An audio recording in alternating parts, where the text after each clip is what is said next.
Kondisi aktivitas jual beli di Pasar Impres Kota Lubuk Linggau mulai berangsur ramai setelah memasuki hari kelima Hari Raya Idul Fitri 1440 Hijriah.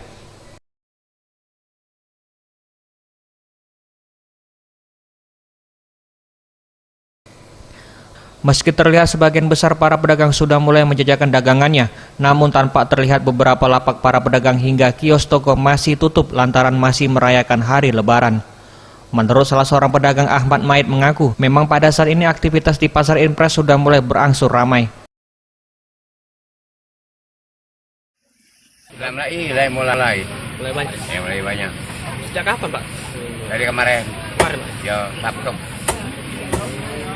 Tapi kalau pembeli sudah banyak, Pak. yo sedang baik, jarang beli tahu. Tapi pedagang buka jam Sabtu. Sabtu, ya? Sementara itu, meskipun suasana pasar mulai berangsur ramai, namun sejumlah pedagang komoditi sayur sudah mulai bermunculan. Namun hanya sebagian pedagang manisan dan pakaian saja yang sudah membuka kiosnya. Tim Liputan Sriwijaya TV.